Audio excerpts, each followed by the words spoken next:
Police এই কারণেই টিকে থাকবে পৃথিবীতে, সেটা হচ্ছে পুলিশের জন্মের সাথে সভ্যতার জন্ম বিকাশ এর সাথে জড়িত।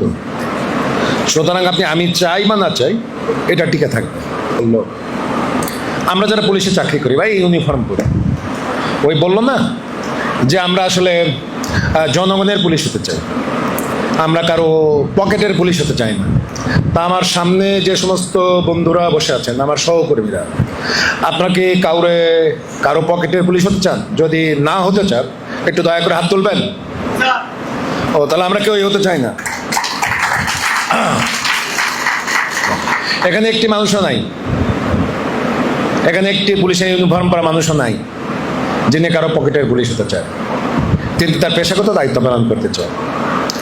তা আমাদের খুলনা বিশ্ববিদ্যালয়ের শিক্ষাবিদ, প্রধান প্রশাসক, ভাইস চ্যান্সেলর মহোদয় আছেন, তিনি অনেক সুন্দর করে বলেছেন তিনি যে পুলিশ দেখতে চান, তিনি যা বললেন আগামীকালের পত্রিকায় ওইটুকু কি হেডলাইন হবে? মানে তিনি যেমন দেখতে চান, আর আমাদের দুইজন বরেণ্য মানুষ তিনি যা বললেন এই পুলিশকে এইভাবে দেখতে চান। এই পুলিশকে রাজনৈতিক সাথে ব্যবহার করা হবে না, পকেটে নেওয়া হবে না, আমরা এগুলো করবো না। তা পেশাগত মানুষ হিসেবে আগামীকাল যে পত্রিকা বের হবে সেই পত্রিকায় কি ওই জায়গাটুকু স্থান পাবে? নিশ্চয়ই স্থান পাবে না। স্থান পাবে কোনটা? পঞ্চগড়ে যে স্থান পাবে কোনটা?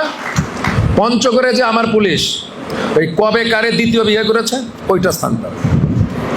আমার যে ট্রাফিক পুলিশ কার কাছ থেকে হয়তো গাড়ির কাগজ নাই, স্টিকারও নাই, গাড়ি ধরছে, তখন ওই ড্রাইভার বাঁচার জন্য আমার কোন কনস্টেবলরে 10 টাকা দিয়েছে, ঠিক আছে, ওইটা হেডলাইন হবে, ওইটা হেডলাইন হবে।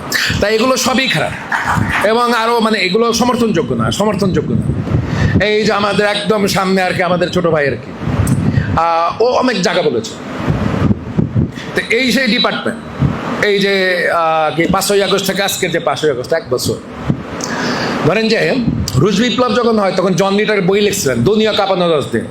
সম্ভবত এই জুলাইয়ের যে 36 দিনের আন্দোলন, হয়তো জন লিডের মতো কোনো একটা বিখ্যাত লেখক দিন পৃথিবীতে আসবেন, অ্যান্থনি মাস্কারাহাসের মতো কোনো একদিন বিপ্লবীরা আসবেন, তারপরে ইলিয়াদা ফেলাসির মতো বিখ্যাত সাংবাদিকরা একদম পৃথিবীতে আসবে বা জন্ম নেবে বাংলাদেশি জন্মে। তারা হয়তো এই জায়গাটা আমার আকাঙ্ক্ষা এবং আমার যে অপূর্ণতা এটা নিয়ে লিখবে। তখন হয়তো আমি হয়তো পৃথিবীতে থাকবো না, আমার সন্তানরা তো সে বইটা পড়বে। তখন হয়তো আজকে যারা জুলাই যোদ্ধা এখানে বসে আছেন তারা কি কারণে জীবন দিলেন, আজকে যে এই যে আমাদের খালুজান বসে আছেন, আমাদের নাজমুস সাকিবের বাবা, খালাম্মা, অন্যান্য যারা বসে আছেন, তারা তাদের মূল্যায়ন করতে পারবেন। এবং রিয়েলি আপনারা যারা দেখেছেন, যারা আপনার নন পুলিশ এবং দেশের সম্মানিত নাগরিক, সম্মানিত জনগণ, এখানে আমাদের একটা পুলিশ নাই যে বলে নাই যে আমরা কারো পকেটে যেতে চাই। একটা পুলিশ বলে নাই আমি আমার প্রফেশনের বাইরে চাকরি করি। সবাই এটা চায়। তারপরে এরকম হয়েছে কেন? এরকম হয়েছে কেন হয়েছে এটা আজকে যেমন স্বাধীনভাবে আমার ভাই বোনেরা বলতে পারলো, আজকে যেমন স্বাধীনভাবে 2 সাংবাদিক ভাই বলতে পারলো, ইনশাল্লাহ দোয়া করবেন কিছুদিন পরে আপনার কাতারে যা বসবো ওই দিন যেন আমিও যেন ভালোভাবে বলতে পারি। ওই দিনের প্রত্যাশায় থাকলাম এবং বিশ্ব